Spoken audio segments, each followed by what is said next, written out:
It was one of those days where everything smelled like burnt espresso and regret. I'd just finished steaming my 8th oat milk latte in a row, no judgment if you're one of those people, but Jesus, it's like a trend that won't die, and I had maybe 9 minutes left on my break. So, naturally, I made a beeline for the mall restroom to take a piss before I exploded all over the cinnamon roll display. I pushed open the heavy door, barely looking up.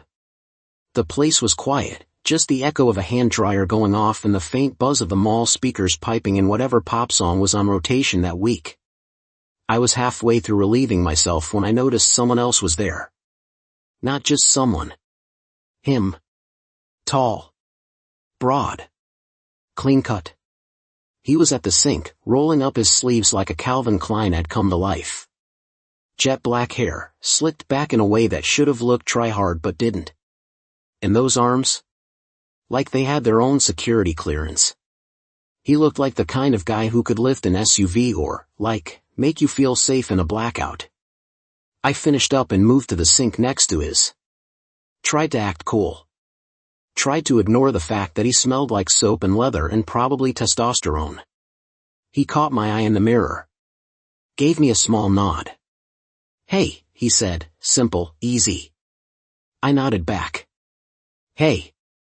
I washed my hands like a normal person and definitely didn't peek again when he leaned casually against the counter like it was a damn photo shoot. "You work at that cafe, right?" "Grounded?" he said. "Cinnamon rolls that smell like sin?" I couldn't help it, I laughed. "Yeah. That's us." "I'll take that as a compliment." He shrugged, still watching me. Hard not to notice. I pass by 5 times a shift. The smell follows me home. "Sorry about that." "Don't be. It's the best part of the job." He extended a hand then, thick fingers, rough palms. "James." I dried my hands quickly, wiping the damp off on my apron. "Eli." He held the shake longer than necessary. Not in a weird way. In a curious way. Like he was studying me. "Your security?" I asked. 10 years strong. Mostly chasing teenagers and stopping bored kids from shoplifting lip gloss. I grinned. "Sounds glamorous." "Oh, it's pure Hollywood." He winked. "But you see a lot. Like that one barista who hums Ariana Grande when he thinks no one's watching." I froze. "You heard that?" "Every time." Yeah, I need to move countries." James just smiled, and it was sharp. Not threatening, piercing.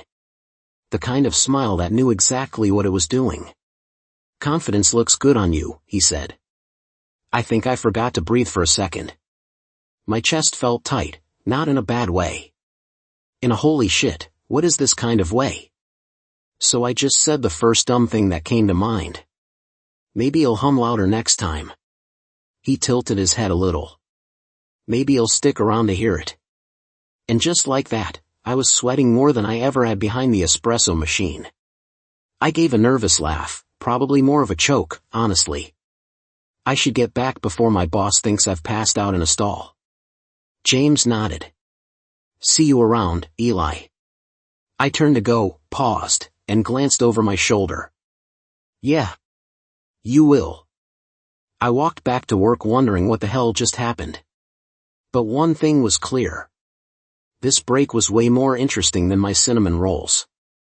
The next day, I found myself heading back to that same restroom, same break, same tired feet, same half-dead mood. But this time, I wasn't just going in to pee. Okay, I was, technically. But I'd be lying if I said I wasn't also wondering if I'd see him again. I pushed the door open, and there he was. James. Leaning against the wall near the last stall, dressed down in navy mall issue sweats, a radio clipped to his belt, arms crossed like he owned the damn place. Our eyes locked, sharp, knowing, and he didn't smile this time. He just looked at me. Then he stepped backward into the open cubicle, slow and deliberate, holding my gaze the whole time. And with the subtlest nod, barely even a tilt of his head, he signaled me to follow. My pulse kicked. Loud. Fast. Every rational thought told me I should turn around and pretend I didn't just walk into a living, breathing fantasy scene, but I didn't even hesitate.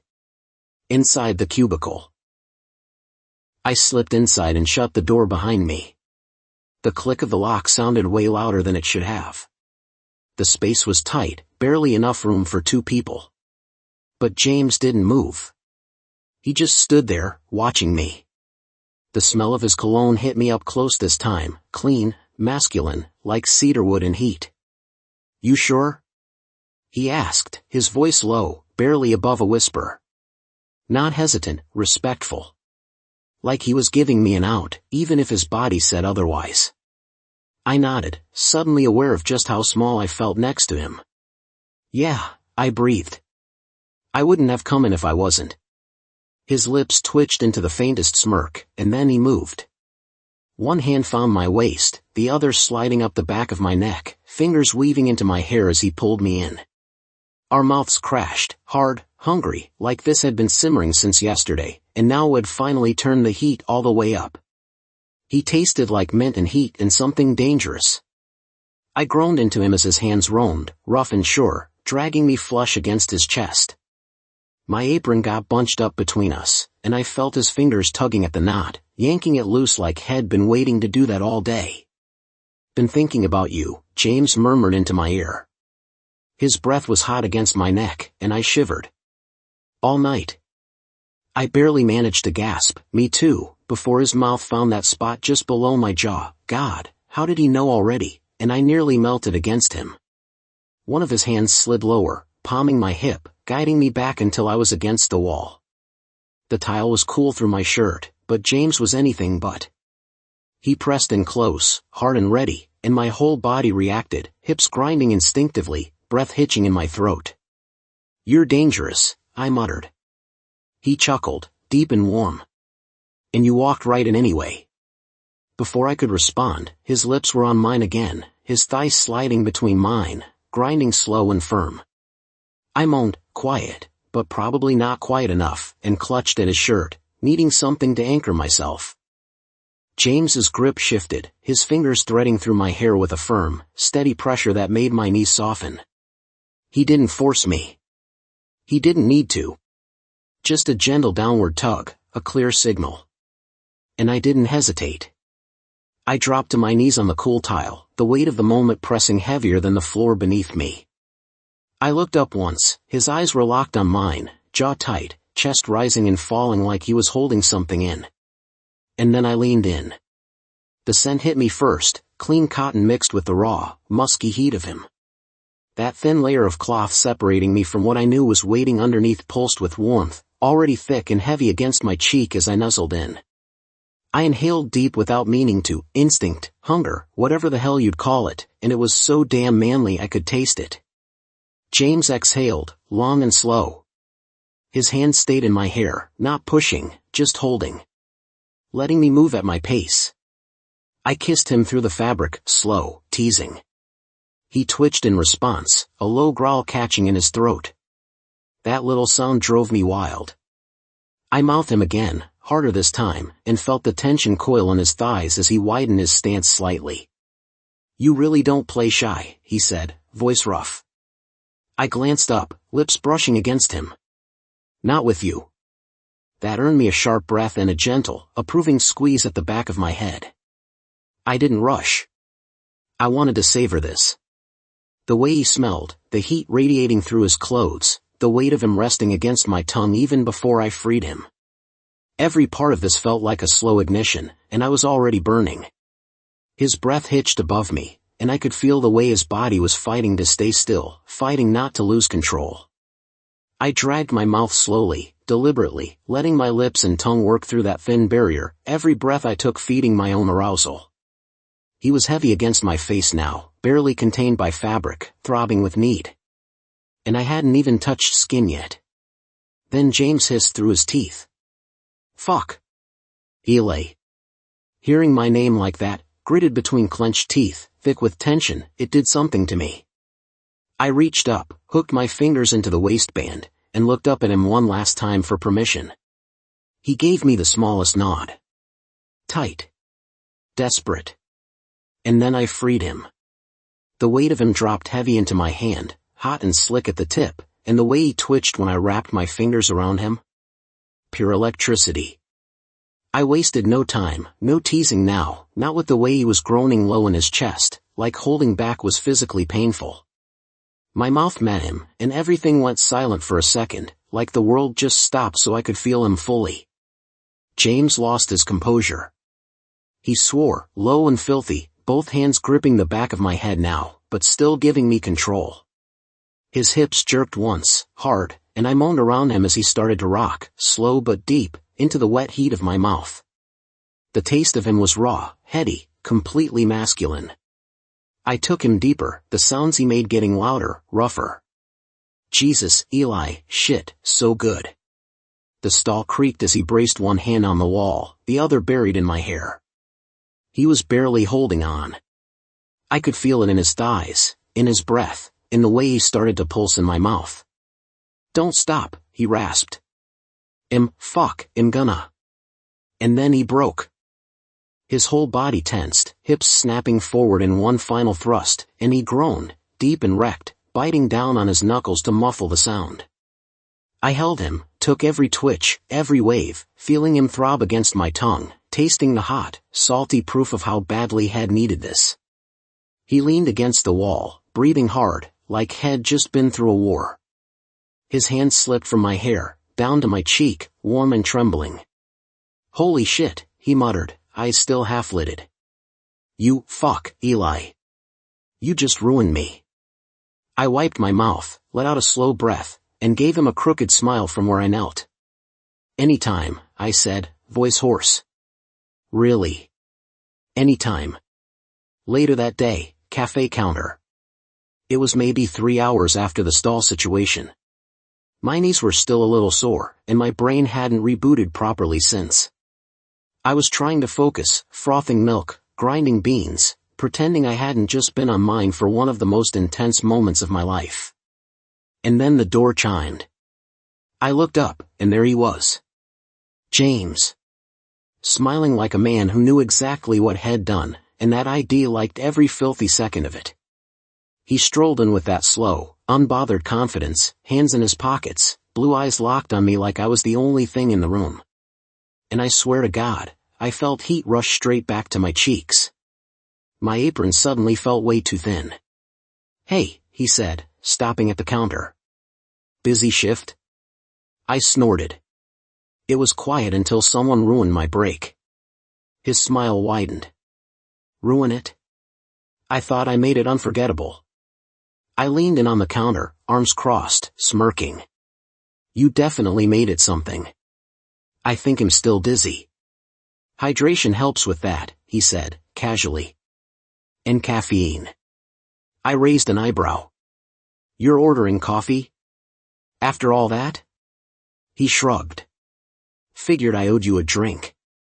You looked thirsty. Wow, I muttered, shaking my head. That's the line you're going with? He just grinned. You started it. I fought back a laugh, then turned to the espresso machine. Fine. What'll it be? Whatever you drink.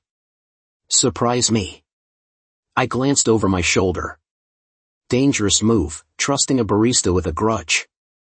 James leaned in slightly, voice lower now, more intimate. You don't hold grudges. Not after the way you looked at me. I froze for a beat. My fingers twitched on the portafilter. He wasn't wrong. Whatever this thing was, lust, flirtation, maybe more, it wasn't over. It had only just started. I made him my go-to drink. Strong, smooth, with a shot of something extra. When I handed him the cup, he took it with one hand and let his fingers brush against mine. Slow. Deliberate. I meant what I said in there, he said. Next time. Somewhere better. Somewhere with less tile, I said, voice low.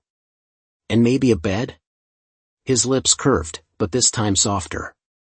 Not just heat. Interest. Exactly. And then he walked off, taking the first sip, leaving behind the smell of coffee and aftershave and the weight of a promise I wasn't ready to shake. After James left, the second the door closed behind him, I turned back toward the espresso machine, only to find Mia already staring at me from the end of the counter, arms folded, one eyebrow halfway to her hairline. "You want to tell me why security daddy just left here looking like he got the special whipped cream?" I blinked. "Mia." She stepped closer, smirking. "Don't you mean me?" He walked in like he owned the place, stared at you like you were dessert, and then walked out looking wrecked. "I know that look." "I don't know what you're talking about," I said, deadpan, grabbing a rag to wipe the counter that was already clean. "Maybe he just really liked his coffee." She leaned in closer, lowering her voice. "So we're just ignoring the fact that you were gone for, 15 minutes on your break and came back looking like someone had read just your soul alignment?" I nearly choked on air. "Can we not?" She grinned, absolutely delighted. "You know I live for this. I hate you. You love me. Tell me everything." Before I could respond, my phone buzzed in my pocket. I pulled it out, half hoping it was just a promo text from the store next door. No such luck. "James, you free tonight? Dinner?" My heart did this weird little stutter. I stared at the screen longer than I needed to. Mia leaned over the counter, trying to peek. "That him? Maybe. Oh my God, it is." She reached over and swatted my shoulder. "He's already asking you out? Damn, you really must rocked his world." I turned away so she wouldn't see the flush rising in my cheeks. "Me, yeah. I'm free." "Where and when?" He replied almost instantly. "James, 7 p.m. There's a quiet place near the boardwalk, Roses. Casual. I'll pick you up." I bit my lip, trying not to grin like a teenager with a crush. But Mia caught it anyway. "Oh, you're gone," she said, laughing. "Completely and totally. That man's gonna wreck you and then probably cook you breakfast." I tossed the rag at her. "Shut up." She caught it, smug as hell. "Just promise me one thing." "What?" "Details. All the details." Roses, 7:12 p.m. He was late. Not by much, but enough to make me shift in my chair and check my phone twice. I'd gotten here early, because of course I had, because I was suddenly 17 again with butterflies and bad decision-making skills. Roses was cozy. Low lighting, warm colors, candles on the tables. It wasn't fancy, but it wasn't fast food either. Intimate. Intentional. Like he'd put thought into this. Just when I started wondering if I'd overdressed, or underdressed, he walked in. Black button-up, sleeves rolled to the elbows, jeans that fit way too well, and that confident stride like he could walk straight through fire and come out untouched. He spotted me instantly. Gave me that same small smile I'd seen in the cafe, only this one was softer. Less teasing. "More here for you." "Sorry I'm late," James said as he sat down across from me. "Some kid set off the fire alarm at the mall. Thought it'd be fun to run screaming about a suspicious sandwich." I snorted. "That sounds like a very mall problem." "It is. My whole life is mall problems." We both laughed, and the tension started to slip away, replaced by something easier. Comfortable. He reached for the menu, but his eyes lingered on me for a second longer than necessary. "You look good," he said. I tried to act like that didn't send a pulse straight to my chest. "So do you. You clean up. Dangerously well." He smirked. "You saying I didn't look good in uniform?" "I'm saying you looked like trouble in uniform. This is worse. This is intentional." James leaned back slightly, eyes locked on mine. "It is." The waitress came. We ordered, nothing complicated. I got pasta, he went for steak. He said something about protein and long shifts, and I tried not to picture him shirtless and sweaty again. I failed. When she left, the quiet came back, but it wasn't awkward. It felt like we were both circling something important. He broke it first. "I'm not usually like that," James said, resting his arms on the table. "What happened earlier? That fast? That intense?" I blinked. "You think I am?" He gave a low laugh. "Fair enough." There was a pause. Then, "I've been watching you for weeks," he admitted. "Not in a creepy way, okay, maybe slightly creepy, but just drawn to you. The way you smile at customers. The way you talk to the little old lady who always forgets her punch card. The way you wipe the same damn spot on the counter when you're nervous." I stared at him. "You notice that?" "I notice you, Eli." Something about the way he said it, steady, unafraid, made my pulse trip. "I didn't think you were the type to do dates," I said, quietly. "I wasn't. But you're not a hookup." My throat tightened, and I looked down at my water glass, suddenly unsure how to meet his eyes. This man had kissed me like he wanted to devour me, but now he was seeing right through me like I was real. The silence stretched. Then he added, "Does that freak you out?" I looked back up and shook my head. "No. It kind of makes everything else make sense." He smiled again, this time, a little nervous. "Good." Just then the food arrived. It gave us a break, something to hide behind while we processed the weight of that moment. But every once in a while, I'd glance up, and he'd be watching me. Not in a hungry way. In a hopeful one. Later that night, boardwalk. The restaurant faded behind us, leaving nothing but the soft glow of string lights, the low murmur of the ocean, and the sound of our steps side by side. I could feel him next to me, his presence heavy in the best way. Every few seconds, our arms would brush. Neither of us pulled away. "Roses was a good choice," I said. James nodded. "Figured we could use something slower. Ground level." I smiled at that. "You mean something that doesn't involve a locked door in a bathroom stall?" He chuckled, looking down at me. "Don't knock the classics." Wasn't planning to. We reached the edge of the boardwalk where the railing met the sand. The ocean was dark and wide, stars winking above it like they were in on a secret. James leaned against the rail, both hands gripping the wood, the muscles in his arms flexing with the movement. I stood beside him, close enough to feel the warmth radiating off his body. "I don't do this much," he said after a beat. "Walk on boardwalks with baristas you've publicly defiled?" He laughed, but there was a shift in his tone. "No. Let myself like someone this fast." That silenced me. I glanced up. He was looking out at the water, jaw tight, expression unreadable, but his eyes were stormy, serious. "I'm not great at this stuff," he continued. "I've spent most of my life keeping people at arm's length. Job kind of teaches you that, see everything, trust nothing." "And me?" I asked, softer now. "What do you see?" He finally turned, his gaze locking on mine. "Someone who's gonna fuck up all my defenses." I should have had a witty comeback. I always did. But right then, I had nothing. So I stepped forward instead. Just a little. Enough that our chests brushed. Enough that I could feel his breath on my lips. I looked up at him, and I didn't ask for permission this time. I kissed him. It started slow, just lips against lips, warm and steady.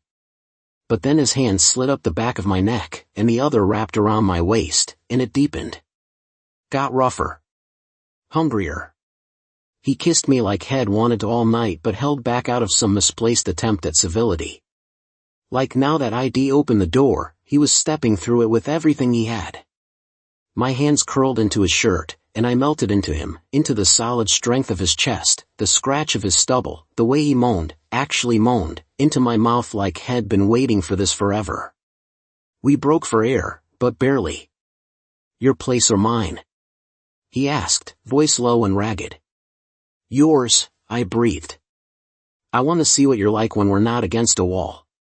His smile was pure sin. "Then let's get the hell out of here." His apartment was dim, quiet, just the hum of the AC and the dull glow from the hallway light. James locked the door behind us, and I didn't even have time to turn around before I felt him press up behind me. His hands slid under my shirt, palms rough and warm, dragging it up and over my head. I heard the hitch in his breath as he looked at me bare-chested. Then his mouth was on my neck, open, hungry, tasting. He nipped the skin hard enough to make me gasp, then licked over the sting. I spun around, grabbed his face, and kissed him deep. Tongues tangled. Teeth clicked. My hips pushed into his without thinking, and I felt him, hard through his jeans, thick and unrelenting against me. I want all of you, you're hot in uniform. More hotter when naked, I whispered against his lips. His eyes darkened, jaw flexing. Then get on the bed. I obeyed. He stripped as he walked toward me, revealing muscle and ink, scars and sweat. His body was built to make people behave, and to ruin them when they didn't. I lay back on the sheets, watching him crawl over me, eyes dragging down my chest, my stomach, then lower. He took his time. Hot mouth on my skin, slow kisses down my torso. When he got to where I was pulsing for him, he didn't just dive in. He teased, soft, slick licks that made me curse, made my back arch. His mouth was confident, precise, as if he knew exactly how to unravel me. I returned the favor. Flipping him on his back, I kissed my way down his chest, my hands trailing every inch of that strong, defined body. I tasted him, swallowed him, felt his fingers curl in my hair while he groaned my name, low and raw. When he couldn't take it anymore, he pulled me up, kissed me hard, tasting himself on my tongue, and flipped me beneath him again. I need to be inside you, he murmured, voice hoarse. Now. Yes, I gasped. God, yes. His hands gripped my hips as he pushed in, slow, deep, watching my face the whole time. There was nothing rushed, nothing polite about it. He owned the moment. Took his time to make sure I felt everything. Each thrust was a full body shudder, grinding into places that made my fingers dig into his back. We kissed between gasps, foreheads touching, sweat mixing. You feel so good, he growled. So fucking tight. His rhythm built until it was all I could take, my body shaking, legs locked around his waist. He hit that spot again, and again, until I broke with a cry, shaking beneath him. He followed with a deep, broken moan, burying himself inside, releasing everything with a shudder that rippled through both of us. We stayed tangled together afterward, breathing hard. His chest was slick against mine. He kissed me, softer now. Slower. Then wrapped an arm around my waist and pulled me close, like he didn't want me going anywhere. I don't just want you in bathrooms, he whispered, pressing his forehead to mine. I want all of you. You've got me, I said, voice raw. More than I meant to give. We lay there, still tangled, until sleep pulled us under.